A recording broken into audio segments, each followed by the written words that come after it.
एक समय की बात है। गोकुल नाम की सोसाइटी में एक परिवार रहने आया। वो लोग उस सोसाइटी में नए नए ही आए थे।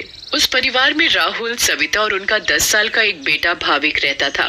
जैसे ही भाविक सोसाइटी के गेट के बाहर तक पहुंचता है, तभी से ही अपने सवाल जवाब शुरू कर देता है। वाओ पापा, ये कितनी सुंदर सोसाइटी है। क्या हम इसी सोसाइटी में रहेंगे? हाँ हाँ बेटा, हम लोग इसी सोसाइटी में रहेंगे। देखो तो हमारा भाविक कितना खुश नजर आ रहा है। अब तो मेरे यहाँ पर नए नए दोस्त बनेंगे, इतना मजा आएगा। हाँ हाँ बेटा, बहुत मजा आएगा। चलो अब अंदर चलो। जैसे ही वो लोग सोसाइटी के अंदर कदम रखते हैं, तभी जोर जोर से हवा चलने लगती है और भाविक को कुछ अजीब सा महसूस होने लगता है। मम्मी देखो तो, हमारे आते ही ये कितनी जोरों से हवा चलने लगी है। मुझे कुछ अजीब सा भी लग रहा है। नहीं बेटा, ये बस तुम्हारा वहम होगा। बच्चा समझकर सविता भाविक की बात को नजरअंदाज कर देती है। वो लोग अपने फ्लैट पर पहुंचते हैं। चलो चलो, अब आप दोनों जल्दी से फ्रेश हो जाओ, सोने का समय हो गया है। हाँ, क्योंकि कल मुझे इंटरव्यू के लिए भी जाना है। भाविक, राहुल और सविता कमरे में जाकर सो जाते हैं। ऐसे ही चलते चलते उन्हें 1 महीना बीत जाता है। एक दिन राहुल का बॉस उसे ऑफिस के काम से सूरत जाने को कहता है। ये तो कितनी अच्छी खबर है। मैं ये बात सोसाइटी जाकर सविता और भाविक को बताऊंगा, तो वो दोनों भी बहुत खुश हो जाएंगे। राहुल घर जाकर ये बात सविता और भाविक को बताता है। सविता, ओ सविता, कहाँ हो तुम? तुम्हें एक खुशखबरी देनी है। अरे हाँ हाँ, क्या हुआ? इतना क्यों चिल्ला रहे हैं आप? हाँ पापा, क्या हुआ? आप इतने खुश क्यों नजर आ रहे हो? अरे खुश ना हो तो क्या करूं, बात ही ऐसी है। अब आप बताएंगे भी, क्या बात है? मुझे मेरी नौकरी की तरफ से सूरत ले जा रहे हैं। बहुत बड़ा प्रोजेक्ट है। अगर सब अच्छे से हो गया तो क्या पता वहाँ से आने के बाद मेरा इंक्रीमेंट भी हो जाए। अरे वाह, ये तो बहुत अच्छी खबर है। वाओ पापा, आप तो सूरत जा रहे हो। मैं भी जाऊंगा, मैं भी जाऊंगा। बेटा, मैं तुम्हें अपने साथ नहीं ले जा सकता। और सविता, तुम मेरा सामान पैक कर दो। मुझे आज ही रात 12 बजे तक निकलना है।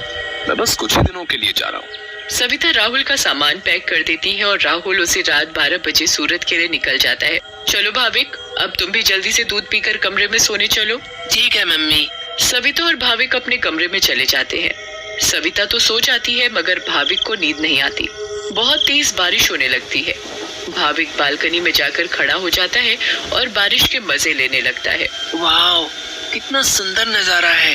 भाविक की नजर अचानक सामने वाले फ्लैट पर पड़ती है, तो वहाँ एक मोमबत्ती जल रही होती है। ये क्या है? ये सामने से कैसी रोशनी दिखाई दे रही है? ऐसा लग रहा है जैसे कोई मोमबत्ती जली हुई हो। मगर जब से हम यहाँ आए हैं, तब से तो ये फ्लैट बंद पड़ा है। भाविक को फिर अचानक से एक औरत चलती हुई दिखती है। अरे ये औरत कौन है? कहीं यहाँ कोई भूत तो नहीं? मम्मी, मम्मी, भूत, भूत, मम्मी, मम्मी बचाओ, मुझे बचाओ। क्या हुआ बेटा, क्या हुआ? तुम इतना क्यों घबरा रहे हो? मम्मी, वो भूत, भूत। क्या बोले जा रहे हो तुम? ठीक से बोलो, मुझे कुछ भी समझ में नहीं आ रहा है। मम्मी, मुझे नींद नहीं आ रही थी तो मैं बालकनी में जाकर खड़ा हो गया और बारिश देखने लगा। तभी मैंने सामने के फ्लैट में जलती हुई मोमबत्ती देखी और एक औरत को देखा। नहीं बेटा, ये भूत भूत कुछ नहीं होता। ये तुम्हारे मन का वहम है। नहीं मम्मी, मैं सच कह रहा हूँ। नहीं बेटा, चलो अब सो जाओ, रात बहुत हो रही है। नहीं, मैं आपको लेकर जाता हूँ। अच्छा चलो, दिखाओ कहाँ है भूत। फिर भाविक सविता को बाहर लेकर जाता है। कहाँ है भूत? मुझे तो कहीं कोई नहीं दिख रहा। मम्मी देखो, वहाँ पर देखो, वो सामने वाले फ्लैट में। अरे बेटा, कुछ भी नहीं है वहाँ पर। नहीं मम्मी, मैं झूठ नहीं बोल रहा। अच्छा ठीक है ठीक है, चलो अब जल्दी कमरे में जाओ और सो जाओ। फिर वो दोनों कमरे में जाकर सो जाते हैं। भाविक, अब तुम्हें डरने की कोई जरूरत नहीं है। मैं तुम्हारे साथ सो रही हूँ ना, अब तुम आराम से सो जाओ। अगली सुबह भाविक सोसाइटी के दूसरे बच्चों से मिलता है। तुम सबके नाम क्या है? मेरा नाम पिंकू है। मेरा नाम सोनू है। और मेरा नाम गोली है। सारे बच्चे मिलकर पूरा दिन खूब मस्ती करते हैं। फिर रात में सारी औरतें सोसाइटी कंपाउंड में बातें करती हैं। तभी सविता रात की बात सारी औरतों को बताती है। दूसरी ओर भाविक और उसके सारे दोस्त लुका छुपी खेल रहे होते हैं। पिंकू गिनती करना शुरू कर देता है। तभी सारे बच्चे इधर उधर छिप जाते हैं, मगर भाविक खेल खेल में अपने फ्लैट के सामने वाले फ्लैट के दरवाजे तक पहुंच जाता है। उसे ये पता नहीं होता कि ये वही फ्लैट है जिसमें कल रात उसने एक औरत को जलती हुई मोमबत्ती के साथ देखा था। अरे ये दरवाजा तो खुला हुआ है और यहाँ तो कितनी सारी लाइटें हैं। चलो अब मैं जल्दी से इस घर में छिप जाता हूँ ताकि मुझे कोई ढूंढ ही ना पाए। वो जगह ठीक है, मैं उस कमरे में जाकर छिप जाता हूँ। भाविक जैसे ही उस फ्लैट के कमरे की ओर जाने लगता है, वैसे ही बाहर की सारी लाइट्स लुप लुप होने लगती हैं। ये क्या हो रहा है यहाँ पर? अचानक ये लाइटें लुप लुप कैसे होने लगी? भाविक इधर उधर देखने लगता है। तभी भाविक की नजर दरवाजे के ऊपर पड़ती है। ये दरवाजे के ऊपर क्या लिखा हुआ है? भूत! मम्मी मम्मी बचाओ बचाओ! भाविक चिल्लाते हुए सोसाइटी कंपाउंड में जा पहुंचता है। अरे, ये आवाज तो भाविक की लग रही है। ये तो भाविक की आवाज है। भाविक की आवाज सुनकर सारी औरतें और आदमी कंपाउंड में जमा हो जाते हैं। तभी वो देखते हैं कि सामने से भाविक भागते भागते चला आ रहा है। मम्मी मम्मी, वहाँ सच में वहाँ भूत है। क्या हुआ बेटा भाविक? हाँ बेटा, क्या हुआ? तुम इतने घबराए हुए क्यों लग रहे हो? हाँ बेटा, कुछ तो बताओ। कहीं तुमने फिर से सामने वाले फ्लैट में भूत तो नहीं देख लिया? भूत? भूत? कहाँ है भूत? मैं छुपने के लिए एक फ्लैट में चला गया क्योंकि उसका दरवाजा खुला हुआ था। मैंने वहाँ लिखा देखा। क्या लिखा देखा और कहाँ देखा?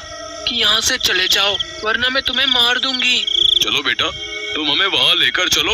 हाँ, चलो अंकल, मैं आपको वहाँ लेकर चलता हूँ, आप खुद ही देख लेना। भाविक सभी लोगों को उस फ्लैट में लेकर जाता है। कहाँ लिखा है बेटा? अरे, यही तो लिखा था। चलो भाई, यहाँ तो कुछ भी नहीं है। बेटा भाविक, चलो अब चलो। सभी लोग भाविक को वहाँ से ले जाते हैं, मगर भाविक उस दरवाजे को देखते देखते जाता है। नहीं अंकल, मैं सच बोल रहा हूँ। हमें इस बच्चे की बात एक बार मान लेनी चाहिए और आज रात मिलकर सोसाइटी पर नजर रखनी चाहिए। हाँ, आप सही बोल रहे हो। क्या पता ये सब सच हो। तो ये तय रहा कि आज रात हमारे पति सोसाइटी की देखभाल करेंगे। उस रात 3 आदमी सोसाइटी के गेट पर खड़े रहकर सोसाइटी की देखभाल कर रहे थे। मुझे जरा बाथरूम जाना है, मैं बस अभी जाकर आता हूँ। हाँ ठीक है, तुम होकर आओ। क्या हुआ जी? गुड्डू को बहुत डर लग रहा है और वो बोल रही है कि आप ही उसे सुलाएंगे, तो आप जरा ऊपर आकर उसे सुला जाएंगे। ठीक है, अभी आता हूँ। दूसरा आदमी पहले आदमी से बोलता है। मैं जरा अपनी बेटी को सुलाकर आता हूँ, उसे डर लग रहा है। अब सोसाइटी के दरवाजे पर सिर्फ रमेश यानी तीसरा आदमी ही बचता है। कहाँ रह गए ये दोनों? वो आदमी इधर उधर घूमता रहता है और अब उसे भी अकेले डर लगने लगता है। तभी उस आदमी को किसी औरत का साया दिखता है। उसके लंबे खुले हुए बाल और भारी सी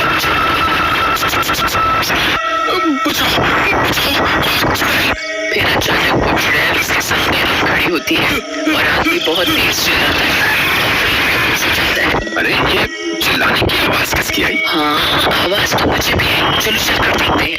सारे सोसाइटी वाले अपनी बालकनी में आ जाते हैं तो वो क्या देखते हैं कि वहाँ रमेश बेहोश पड़ा हुआ था। आवाज कैसी आई थी? फिर सोसाइटी वाले नीचे आ जाते हैं तो वो वहाँ पर रमेश को जमीन पर पड़ा हुआ देखते हैं। सब जल्दी से नीचे आते हैं। सविता और भाविक भी नीचे आ जाते हैं। अरे, कोई इन्हें होश में लाओ। उठिए भाई साहब, उठिए। फिर कुछ ही देर में रमेश को होश आता है और वो सारी बात सोसाइटी वालों को बताता है जो उसके साथ कुछ देर पहले हुई थी। तभी सोसाइटी में अजीब सी आवाजें आने लगती है। मम्मी देखा ना, मैंने बोला था ना कि भूत है। हाँ बेटा, तुम सही कह रहे थे। तभी सोसाइटी के बीचों बीच धुआं उठने लगता है और वहाँ वो चुड़ैल आ जाती है। और क्यों हमें इतने दिनों से परेशान किया हुआ है? हाँ, बताओ, क्यों तुमने इतने दिनों से इन लोगों को परेशान किया हुआ है? हम भी तो इसी सोसाइटी में रहते हैं। तुमने कभी हमें तो परेशान नहीं किया, तो इन लोगों को ही क्यों? बोलो। तुम्हारी वजह से मैं कितना डर गई थी। बताती हूँ, सब बताती हूँ।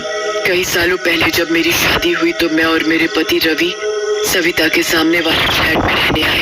हम बहुत खुश थे, पर अचानक मेरी माँ की तबीयत खराब होने की वजह से मुझे कुछ दिन के लिए यहाँ से जाना पड़ा। और तभी सविता के फ्लैट में एक बहुत सुंदर लड़की रहने आई। रवि उस लड़की को पसंद करने लगे थे और वो लड़की भी। उस लड़की को ये बात नहीं पता थी कि रवि शादीशुदा है। मैं जब वापस आई और मुझे ये सब पता लगा तो मैंने रवि को समझाने की बहुत कोशिश की, बहुत लड़ाई की, पर वो नहीं माने। रवि मुझे छोड़कर उस लड़की से शादी करना चाहते थे और एक दिन रवि और वो लड़की चुपके से अचानक कहीं चले गए। मैंने उन्हें ढूंढने की बहुत कोशिश की मगर वो मुझे कहीं नहीं मिले। और एक दिन मैंने उन दोनों को बाजार में साथ देखा। उन दोनों ने शादी कर ली थी। मैं भागते हुए घर आई और ये बात मुझसे बर्दाश्त नहीं हुई और उसी रात मैंने फ्लैट से कूदकर अपनी जान दे दी। और उस दिन से इस फ्लैट में किसी को रहने नहीं देती जिसमें सविता और उसका परिवार रहता है। हमें बहुत दुख हुआ सुनकर जो भी तुम्हारे साथ हुआ, पर इसमें मेरे और मेरे परिवार का क्या कसूर है? हाँ आंटी, आप तो अच्छी आंटी हो, ऐसे कैसे कर सकती हो? चुड़ैल भाविक की मासूमियत देखकर पिघल जाती है। ठीक है, अब मैं तुम लोगों को कभी परेशान नहीं करूंगी। ऐसा कहते ही वो चुड़ैल हवा में गायब हो जाती है और कभी किसी को परेशान नहीं करती।